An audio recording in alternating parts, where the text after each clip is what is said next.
Okay, good evening, everyone. Thank you for joining us for tonight's presentation from Lightspeed and CloudAhoy and SocialFlight on honing your flying skills through aerial artistry. I would encourage everyone this evening to use our phone dial-in.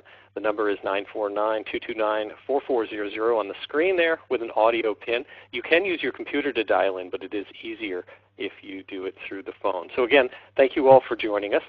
Those of you joining us for the first time, I'd like to welcome you to the SocialFlight community as well.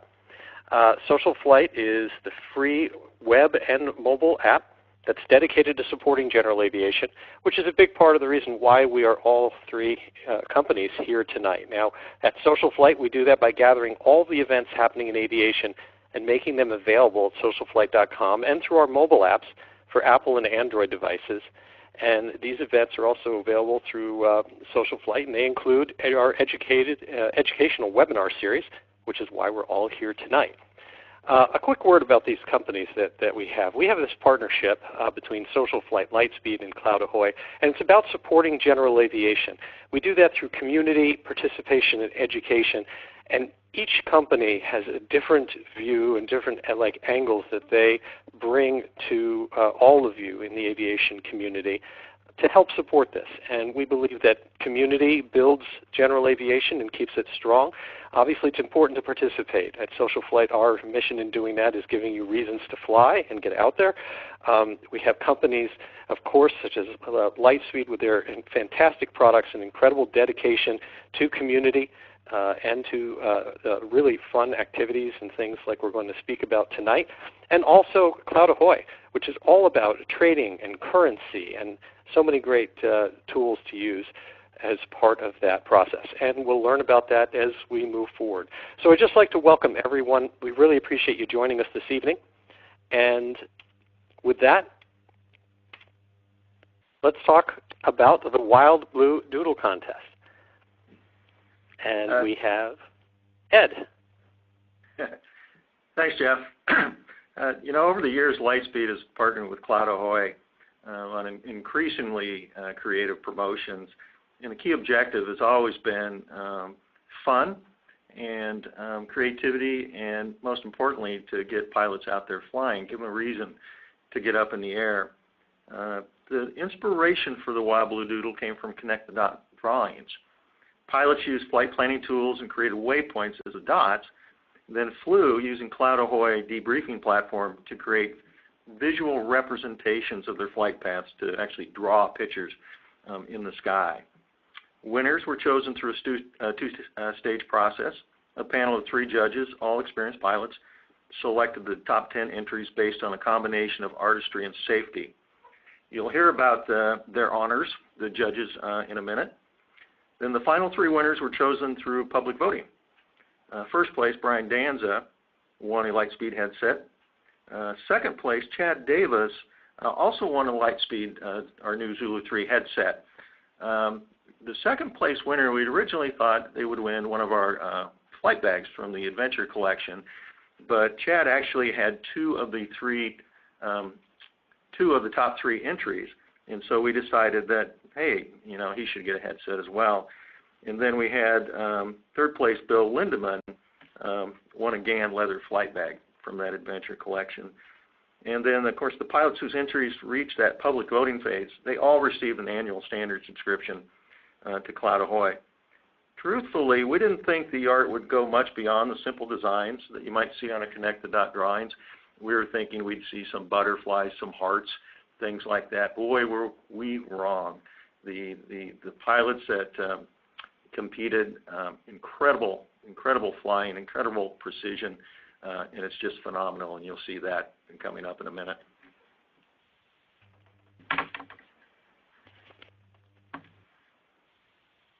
So the next slide we have here is the Zulu 3. Meet Zulu 3, which is obviously a big part of, as you mentioned, the prizes. Right. So the Zulu 3 is our newest headset. And we bill it as the most comfortable, most durable headset we've ever made. It's got new performance ear seals, which hug the curve of the jaw, because that's where ANR will break. Typically, if it breaks, is around that curve of the jaw, especially when you're turning your head. So we create an ear seal that hugs around that. It also uses our Kevlar reinforced cables that we've used on our PFX and our Tango headset. Very strong, very light, very flexible. And comes with a 7-year warranty, which is the best in the premium headset business because we feel so confident in its durability. There you go. Then, of course, the GAN leather flight bag is a bag of our own design, and we actually did focus groups with pilots to create a bag that has all the features that a pilot would like, but carries very classic style and very high-quality materials. Excellent. Thanks, Ed. And Tony, if you could talk a little bit about the technology.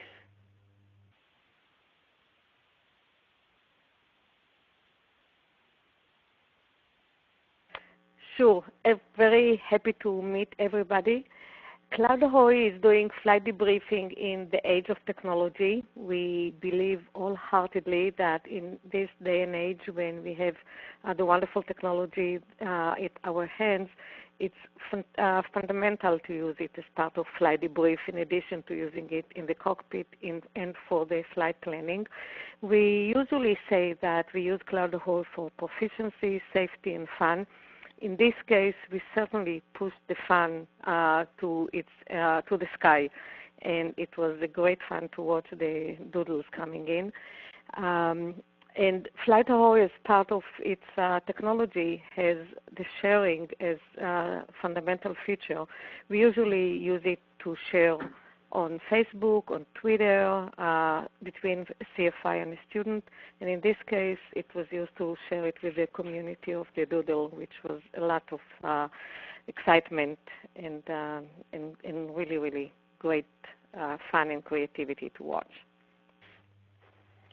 Now, Tony, can you tell us a little bit about what's required? Do you need to have an external GPS, an attitude indicator, an AHARS? Tell us a little bit more about CloudAhoy. Not really. The very minimum that you need is any device, iOS or Android, and we have a very simple app that you can download for free. And all you need to do is push the start button when you get into the plane and forget about it. Just put it somewhere that it can get the signal. If you have Stratus, we can record that as well. If you're using Flight, you can transport the track log from Flight. If you have more advanced avionics like G1000, you can transfer that information. So basically, we would take flight logging from any device that can log it, including our own apps that just uses the GPS. And then we look at a lot of other information from about the wind, about aerodrome, about we understand about procedures, we know about all the airports in the area, and that's how we do the analysis and create the display. Excellent. And can you tell us a little bit? So it's what the fees are for the app and what's involved in getting it, and also do you work with any other than Flight, any other flight planning software? Yes, the fee.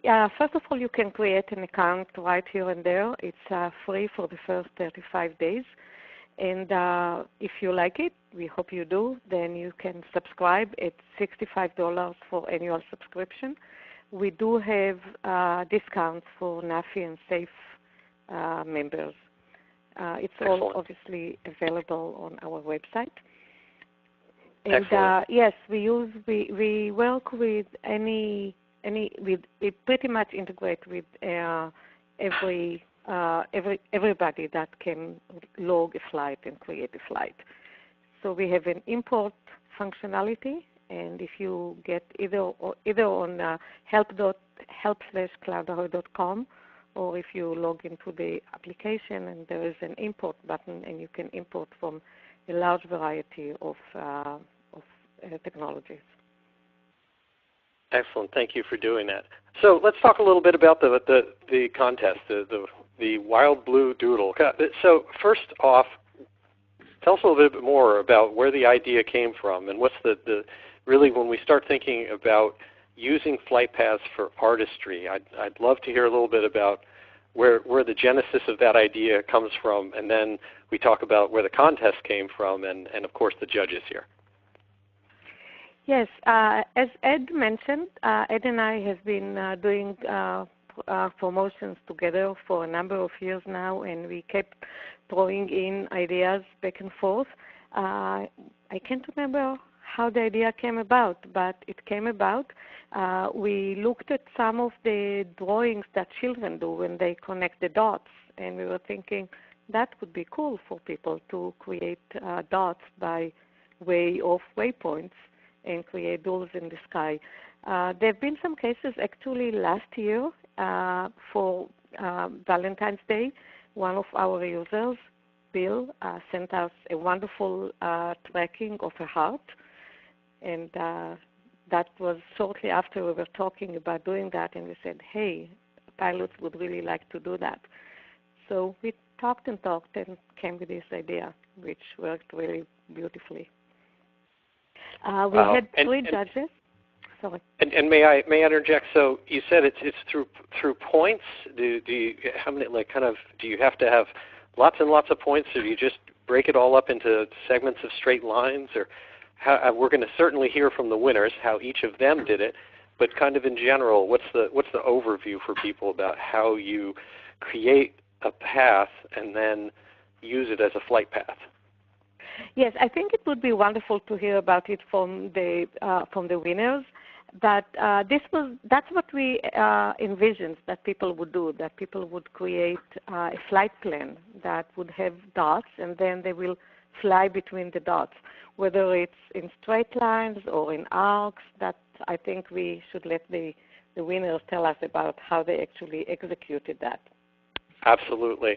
So let's talk a little bit about the judges and the process. Yes, so we had three judges that kept looking at the flights. Each one of them was asked to grade each flight on a scale of 1 to 10. They could not see each other's grading, and each one of them had to give two gradings, one for the artistry and one for the airmanship, including difficulty, execution, of course, safety, anything that they considered. One of them is Josh Flowers, also known as Mr. Aviation One-on-One. The other is Heidi Rex, who is a local friend. She's a very experienced pilot, and the other one is Jane Skin. Each one of them, all of them are experienced pilots that have been using CloudAhoy. And when we got all the votes from them, then that's how we chose the top 10. Those top 10 were up for public voting. Oh, I forgot to mention, by the grading of the votes, we actually selected 7 flights. And then each of the judges got the privilege to choose one that we said judges' choice, one flight that they really liked that didn't make it to the top 7. And that's how we came up with the top 10. Excellent. So we talked about the judges. Here are the winners. So we have 3 winners, and the interesting thing about them that two of them actually created more than one doodle, and they clearly got into that. First prize was Brian, that created an image of his own plane in the sky. Second one, Chad, created actually 3 drawings. We see 2 of them that reached the second and the third place, but he actually has another drawing which was very beautiful. And the third place is Bill, that won with this drawing of the F-15, but he actually created 3 other drawings that created earlier on. This drawing came just at the last minute and made it to the 4th place and made him the 3rd winner. Wow. These are really, really impressive. I'm excited to hear from all 3 of these guys. I'll tell you, early on, I remember seeing, especially that DA-40 and a DA-40. You know, that really is pretty exciting. That's a really neat thing as well. I love all of these. The shoe, the cheetah, really, like you said, the F-15. These are really, really fascinating and very artistic. Yeah, so, I do want to say that there were a number of other drawings that didn't make it even to the top 10 that are just fantastic. So there were many beautiful drawings out there. I can only imagine. It must be very hard to pick a winner. It was very hard, yeah. And some of us got said, oh, the one that I really liked didn't make it. So, yes. Wow. Well, can only be so many winners. So let's start at third place and talk here with Bill. So, Bill, thank you for joining us. If you could tell us a little bit about yourself, we'd love to hear that. Sure. Well, thanks for having me on here, and I just want to say thanks for putting on this contest. It was a lot of fun and gave us a good reason to get out there and go flying and really hone my skills. And the airplane I flew it in is a Cessna 140, and I've only had it for 50 hours now, and I've been flying it a lot, and it really improved my ability to fly it and kind of seat of the pants flying for sure. And all the turning we had to do for these was quite a bit. So it really taught me how to make coordinated turns in it and give me a good handle on flying that airplane. It really advanced my skills with flying that. But I've been flying for about 20 years. Started when I was 16. Learned to fly out of Chicago Midway. Been flying most of my life, and then took a little bit of a break in between, and then just got back into flying about 3 years ago. But anyway, flying this was a lot of fun. And I don't know, what would you like to know besides that? A little bit about the process. How did you find out about the contest? Well, I found out about it just by I'm always looking at aviation stuff, and saw the advertisement. I think it was on Barnstormers. I saw the advertisement for it and clicked on the image and decided, boy, that'd be a lot of fun to do. A good reason to go flying. So I sat down for a couple hours just trying to figure out what I would fly and what kind of pattern I'd do. And it took quite a while to come up with stuff because I'm not very artistic, and a lot of scratch paper and stuff. But once I found something that I thought was going to be easy to do, and none of them were very easy to fly, but I basically drew them out on a map, and then had to figure out, okay, how do I actually fly this in the air? And then what I figured out is I took my iPad and put clear tape across the whole thing, and then drew the images on that with a marker, and then through an app I just opened up a map on my iPad and then try to size it to a manageable size and over the map, and kind of like through ForeFlight.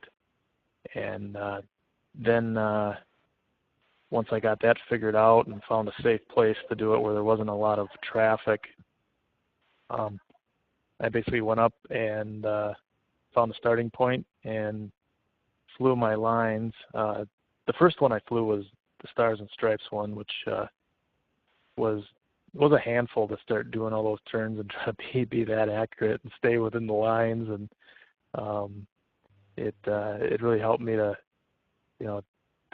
do some dead reckoning by looking at a map and, okay, where's the next point I got to head to, and try to guess where that line was in relationship to my screen and the map, and then once you commit to a turn and kind of make slight adjustments to get on the line once you made that turn. And wow. And then doing all those turns and stuff, really, you got to really watch your altitude and keep coordinated turns. And it was a handful at the start, but then started getting the hang of it. And we got really good at coordinated turns. Yes, very much. So what would you say was the greatest thing that was your takeaway that helped improve your actual flying skills out of this?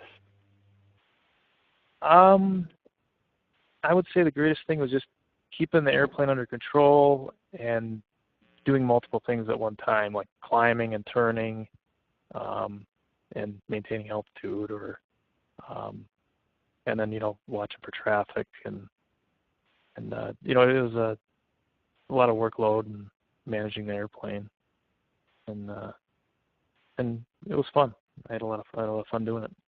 If I could ask, how I noticed on the screen there's multiple colors involved. What do the colors represent? Tony, that may be a question for you. I'm not sure which. Yeah, I got kind of lucky there. I think like with the F-15, you could see it was blue and then it turned to purple. And what that was I found out after I did it, is it's a speed change. The blue is a faster speed, and then like midway through the flight, I slowed down by maybe 10, 15 knots or so, and it changed the color to purple, which worked out well because I don't think the image would have looked as well, because I did overlap some of my paths to get it finished. So yeah, just different speeds. I wish I would have known about that. Yeah, and then the curlicues are going over to the star, even different. Yeah. Yeah, and those are kind of interesting because you found the trick. Yeah. So if I can, one of the things that CloudAhoy can do is to do what we call auto-segmentation of the flight, and each segment has a color coding. So when you descend, that's the purple, and the yellows are actually turns. Wow. So that's what gets the colors. So if you look on the left side, you can see that when we draw the graphs and when we create the segment on the left, then it's divided by the different segments. And so on the graphs, you can see on the x-axis the change of the color. So you can see how the airspeed changes on each segment. Wow. Well, I think we've got a new layer of complexity for the next challenge for the next Wild Blue Doodle, Ed. Yeah, sounds like it. Yeah, the next one's going to have colors to it. Well, yeah, Bill, thank you very much. Thank you. We're trying to figure out how we're going to beat this. Well, you got one step, although I think Bill's already ahead of us all. So now, Bill, these are your other ones that you did. Do you have any comments on these? Yeah, those stars were tough, but those really helped me out. And you really had to pre-plan those, and you had to be very aware of where you were at in the star, and like situational awareness. And you can see, like in my Old Glory one, I lost situational awareness on one of the stars, and I forgot where I was and didn't finish some of the stars. But yeah, pre-planning and just paying close impressive attention. No matter what. We're just a little worried about you on the upper left one there. We were just want to make sure that you land okay after that one. Oh, yes. Right. Well, these are very, very impressive. So thanks so much for that. And again, congratulations. Just really, really interesting things that you've pulled off here. And so with that, I would like to go to our second place winner, and that is Chad Davis. Chad, are you on the line? Yes, I am, and I appreciate this. Thank you for joining us, Chad. Oh man, it's my pleasure, and I just want to tell you this process has been a hoot. I have thoroughly enjoyed it. I've learned a lot, and I don't know, it was just a ton of fun. A little bit about myself, I guess I have been, I don't know, I've liked aviation all my life, but I've just never been in it. I was raised around a naval air station, so we knew a bunch of pilots, and heck, I even knew the commandant of the Marines, so it was, but I never flew, and I went to college, engineer, doing my career type stuff. Now I've got kids in college that are graduating and stuff, and I'm like, hey, I need to get back into flying, back to kind of what I dreamed about. So I started flying, so I'm kind of new at this. I started on my private pilot license probably just about a year and a half ago, and back in March is when I got my private license, so I'm a straight VFR pilot. But I bought me an airplane back in the fall to get my license, and I've just been flying the heck out of it and just having a bunch of fun. And I've used CloudAhoy. You know, I'm kind of a little app nut, you know, so I've got phones and apps and looking at all this stuff, and my instructor, you know, he's like, what do you have? What is all this stuff that you've got, you know? So I'm showing him all this neat stuff, you know, and but I've used CloudAhoy for every flight that I have done. I've always enjoyed tracking it, and you know, when I get home, I would come back and I'd look at my flight and I would see what I did, and I probably haven't used it from the functionality of it, from being able to analyze my flight. You know, how did I do in my steep turns, or you know, when I'm doing a turn around a point. But I could go back and see it and look at it in 3D and show my wife, and she's like, "Oh, that's great," you know. So, but I've had a lot of fun doing it, and I got an email, you know, and it said, "Hey, Blue Doodle." I was like, "What? What is this?" You know, usually you just kind of blow those things off, and I was like, "Ooh, an aviation contest." I was like, I'm going to be flying anyways. Let me see what I can do, you know. So, you know, like I said, I'm straight VFR. I'm not instrument rated or anything like that. But I was like, how can I do that, you know? Because, you know, I've looked at all my CloudAhoy patterns that I've drawn in the sky and everything, you know, and I got to thinking, and I mean, like I said, I use a bunch of apps, and one of the apps I use is called Aviar. And if anybody, it's a free app that's out there, and you know, you can download sectionals and stuff like that. But just playing with it, there's a place that you can go on it, and you can write. So if ATC gives you, you know, hey, change to this frequency or whatever, you can just write it with your finger, you know, on your tablet or whatever. You know, if you got a touch screen, you can just write it right there. And I'm like, So I got to playing with that. Well, I realized that when you write it, it sticks with it. It sticks with whatever map that you're on, you know. So like Bill was saying, where he put the tape over his screen and kind of drew a pattern, well, I was able to take my finger and I could draw a pattern on the actual sectional, you know. And but of course my artistry is lacking, so I tried to draw some stuff on there, you know, and that didn't work out right. So then I went to the internet and I started searching around. I tried to find some drawings, you know, that, hey, you know, single line drawings, never lifting a pencil type stuff. Found some that I thought were pretty cool, and ended up what I had to do is I went to Walmart and I bought some tracing paper, and I taped it to my screen on my computer, and I pulled the picture up and kind of got it about the right size of what my tablet would be, you know, and I traced the picture on the screen. And then I took that tracing paper and I taped it on top of my tablet.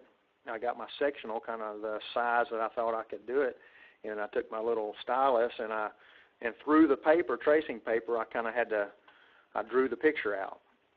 Now the little app would only let me draw a line that was so long, and the first couple times you draw it around, and then it stopped. Where you started, it stops erasing it, you know, and you're like, oh my gosh, you know. So anyways, I had to like do little dash lines and make like a dotted pattern. So that's what I did, and I said, hey, I think I can fly this, you know, and if I trust the GPS in my tablet, you know, and so the first one I did was this running cheetah.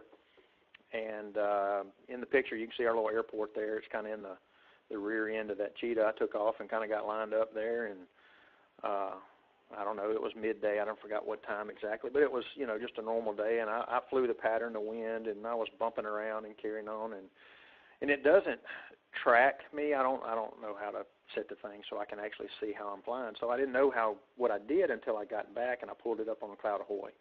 And I looked at it and I'm like, hey, that's pretty decent. It was actually okay. And so I said, I need to do something different. So anyways, I tried to find another one, and the second one I did was my butterfly, which is, you don't see it there on that screen. But I kind of did a lesson. We have that on the other one. Yeah, I think it's on the next one there. There we go. And so I said, well, I'm going to try, you know, it looked a little more elegant, you know, and I said, well, I'm going to do it different. I'm going to do it at night because I won't have as much turbulence and stuff like that. And I did, and it was fun flying. It took a while, you know, I don't know, it was about an hour and a half of flying, you know, and the steep turn, the little yellow, the steep turn right there worked out just perfect, I thought, for the, you know, when it turned yellow there for I guess it was a 360. I don't know if it was and I was like, well, that was kind of unique. So I felt I needed something more complex, right? So I was like, So I found this shoe, and I said, that looks like it would be fun.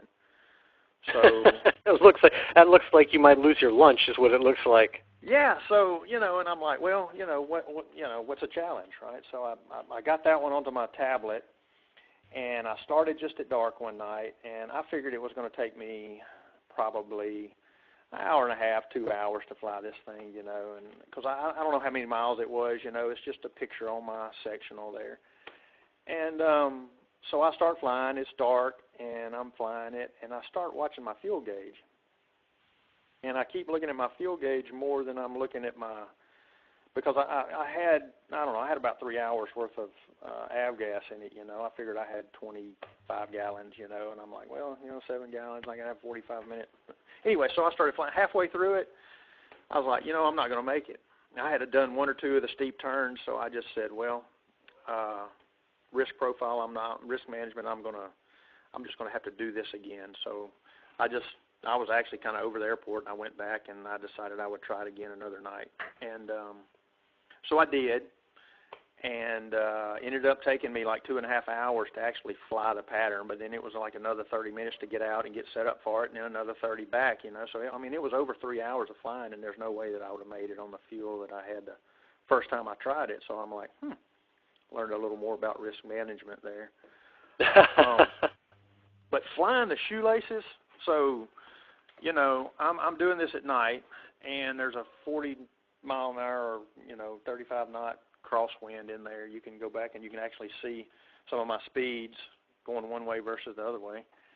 And I had never done steep turns at night, and I was more in tune to kind of like Bill was talking about watching the screen. So I'm kind of watching it on my map, and I'm trying to make this turn just right, and I'm tipping up and that's when you kind of lose your lunch, So you had to have some situational awareness, and if you look at my altitude control, it probably wasn't the best during my steep turns, but made it through, and it ended up looking cool, and I was really pleased how it turned out. So it looks gorgeous. Now, Ed, did you have in mind that people would be doing steep turns at night while looking at their iPad when you came up with this?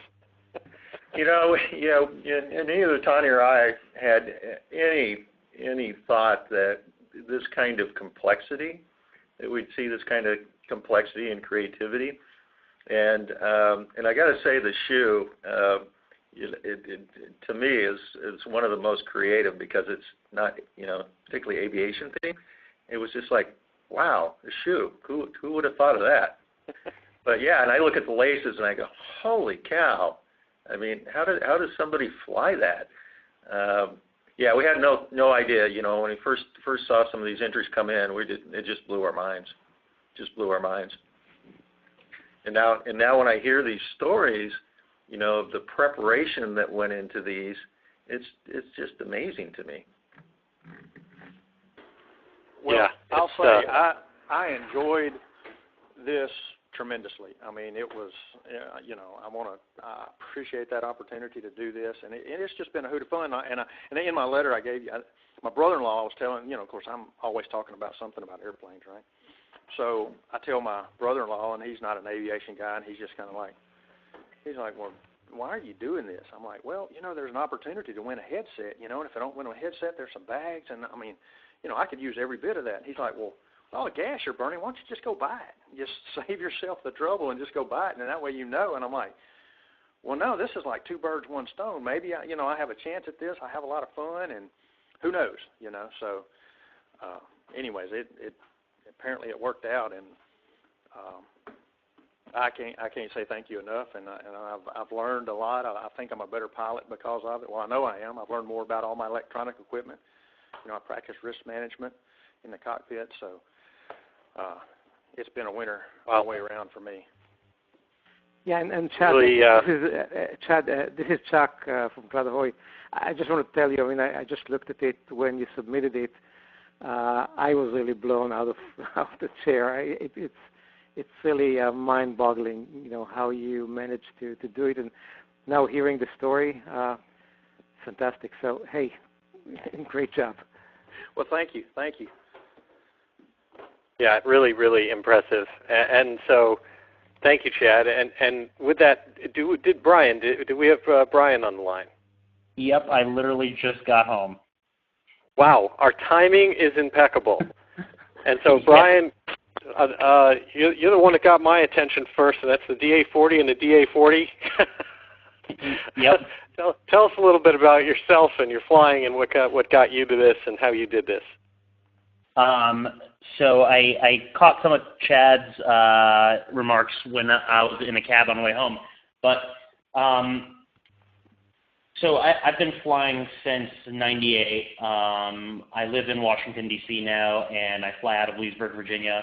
And I've always been a big aviation nerd, so I've always loved flying, and I do it quite a bit now, a lot more than I used to at least. But I grew up in Europe, and we'd fly back and forth from Europe to the United States every summer to see my grandparents, and I would sit on the 747s and go up to the cockpit and just ask a million questions all the time. That really got me into flying, so when I was 17, I decided to get my pilot's license and really have done that ever since. Much like Chad, I got the email from CloudAhoy about this contest and the fact that I could win a brand new set of headsets. So I took it as a flight planning problem and decided that I could probably do a pretty decent job with planning the flight. And so unlike Chad, I didn't do it with my fingers. I took a photo of a Diamond DA40. I traced it in Photoshop to create the silhouette of it, and then took that to Google Earth to get a whole bunch of waypoints, and then wrote a short little script that converted the waypoints into a flight plan file that would go into the Garmin. Once it was in the Garmin, it was the easiest thing in the world to do, basically. The issue, and you can tell by mine, is that some of the corners were way too tight for me to fly at the speeds at which I was flying. So I blew, for example, the tail and a couple of the windows out of the sky when I was making the tight turns. I wish I would have made it bigger, and I wish I would have waited a few more weeks to watch what other people had done. But my goal was to do it as cheaply and as quickly as possible. So I did it one attempt and one attempt only, and I was like, maybe I can just win it on the social media front, and that's, I think, what ended up happening, actually.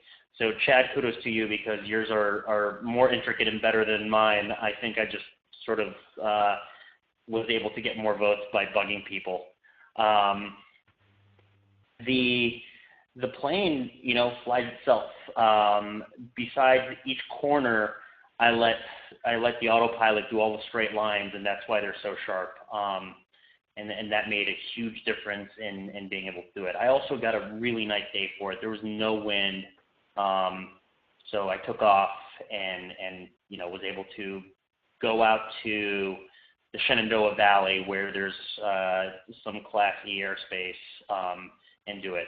The other issue with doing things around the Washington, D.C. area is, if any of you fly up and down the East Coast, you know how busy it is and how the Class Bravo and the SFRAs around here just make it impossible to fly. The other thing I didn't do that I wish I would have done is not start my GPS until the design actually got started. I had a feeling that people would do that, and it made everything look a lot better. I don't know what you guys think, but that's basically the story on mine. Fascinating. So if I'm hearing this correctly, really interesting, because we have different approaches that were taken by each of the winners, and it sounds like yours was a very technological approach that I heard, obviously, Photoshop and tracing it out and importing it and using it as points, which, as Tani said in the beginning, was part of that original idea was that this would be a series of points and kind of connect the dots. That's correct, Tani? So yes, that's correct. Yeah. Yeah, and so we see some really fascinating, differences in terms of doing it as a flight plan versus doing it as an overlay, and really going to these different levels of how to approach this, even to the degree, as we heard, of the idea that, and I don't think I have ever done steep turns at night. So kudos to that. I think there's something to be said for that. And so at this point, I'd like to encourage anyone who's on the call, if you want to type, if you have any questions on there, then feel free to ask those questions. Feel free to send through anything that you would like to on there, and we're happy to take any of those questions. But in the meantime, as we see whether any come in, I would just kind of ask back and forth. So Brian, let's go across the winners and kind of get some interesting thoughts. What are your thoughts, or what did you learn from it, and then what have you learned from what you heard from the other winners during tonight? And Brian, perhaps you can go first. So I learned that I need to better calculate how steep I can make a turn and how tight I can make a turn. And I also learned that Garmin products, whether it be a G1000 or GNS or GNS 430, can only take 100 waypoints. So if I ever do an instrument flight that has more than 100 waypoints, I have to break it up into two different flight plans. So I'm going to guess, I spent a good part of my career at an avionics company. I'm going to guess that the engineers designing the flight plan software did not necessarily have the Wild Blue Doodle in mind when they were thinking, well, how many waypoints do we need to be able to allow for this flight plan? Yeah. So the funny thing is I imported it, and it imported 140 waypoints, but the flight plan was only 100 long. So if you watch the video of how I did it, while I was flying, I was deleting them from the beginning of the flight while I was passing them, and then adding the new ones at the end of the flight plan. That's fascinating. Amazing, there's some extra credit for that one, to say the least. That's definitely impressive. How about Chad? Any thoughts on that? Well, I tell you, I watched Brian's video. I went to it and I watched it, and I was thoroughly impressed with that. I've never flown anything like that, nothing with any type of equipment like that. So everything that I've got that's electronic is something that I hold in my hand, or that I can stick somewhere. And I was thoroughly impressed with that. So that's something, for me, that's something that I would probably aspire to be able to do that. I guess something that I learned through it, though, is that even with the apps and the things that you can get on it, there's functionality in there that we probably don't realize, that we don't use every day, and tools that we could use in the cockpit. And I typically, I've got a Garmin GDL 39 there, and I run Garmin Pilot, but I find myself not knowing really the full capabilities of it, as to what it can do, and I find myself scratching my head trying to figure out what I need to do, and this is just something that teaches me. I just need to do more of it and be more familiar with it so that I can actually utilize the tools that I already have, Wow. And Bill, any thoughts? Yeah, I just, besides improving my flying skills, one thing I found very intriguing was the CloudAhoy app, and through this process, learning how to use it. And I'm somewhat of a perfectionist when it comes to my flying, and I really want to, get my numbers right, and like, things like flying in the pattern, and being at the pattern altitude, and getting my speeds right, downwind, base, and final, and stuff like that. I look at that like, wow, this is something I can use to analyze what I've done, when I'm out practicing, and hitting the numbers, like I should, and flying the airplane the same way every time, and improving my safety. So that's one thing I took away from it. That was pretty cool. Now, one of the questions that's great. That's really interesting. One of the questions we got in here has to do with the size of these. So, like, what are the size of these? If each of you could give us an idea, and kind of like who did the largest distance, who did the smallest distance on that? Why don't we, since we're already with you, Bill? Why don't we? What was the size of your drawing, basically? Do you have a rough idea of miles? I don't know.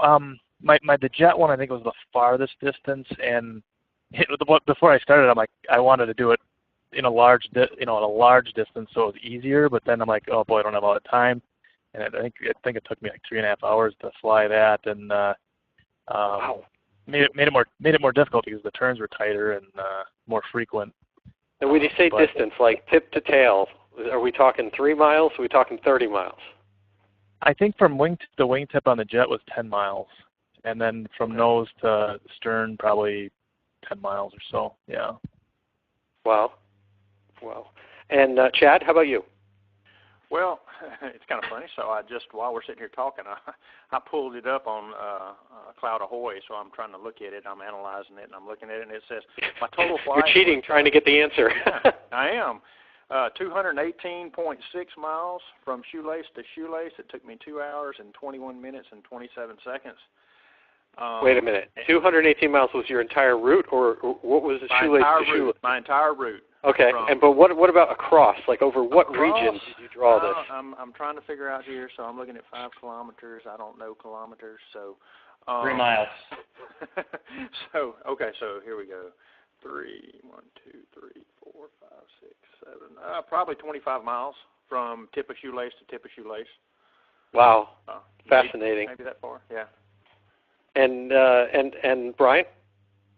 Mine was 20 miles wingtip to wingtip, or just under 20 miles, and I was just over 90 miles for the airplane and 110 miles for the day, including the route out and route back.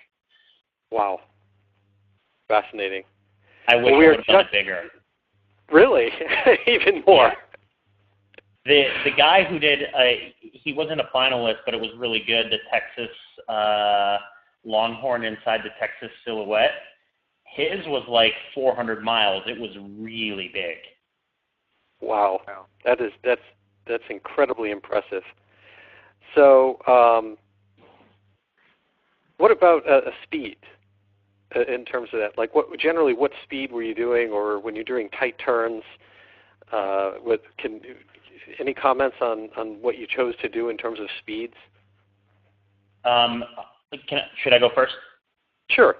We'll go back up. I was in the DA-40. I was flying it all out down the straightaway, so 142, 143 knots. And then I would try to slow it down to 70 knots around the corners, just above stall speed. The worst corners I was flying around 90, so that's why they were a little bit bigger and rounder than the other ones. Fascinating. And what about when we talk about that, Chad? How about speeds? So I set my airplane up on cruise, leaned it out, and it was running. I was probably running, between 100, right around 100 knots, maybe a little bit less, maybe 95 knots or so. And I tried to keep it at that. Of course, it slowed down some as I went through the turns, but I never changed the throttle. I just, for the most part, I just flew it on cruise and tried to maintain my, and that was another thing, so hey, it was flying a pattern, but then when y'all said, hey, we're going to judge you on your piloting skills, I'm like, oh crap, now I got to maintain altitude as well. So, and obviously I didn't do as good of a job at that, but yeah, I just steady cruise is all I did. Fascinating. That's very interesting. And Bill? So I'm flying a Cessna 140, so I was smoking along at 80 knots for most of it. and then I actually found out it was a lot easier when I slowed down to like 60 knots. But not going very fast in the 140, but having fun. That's awesome.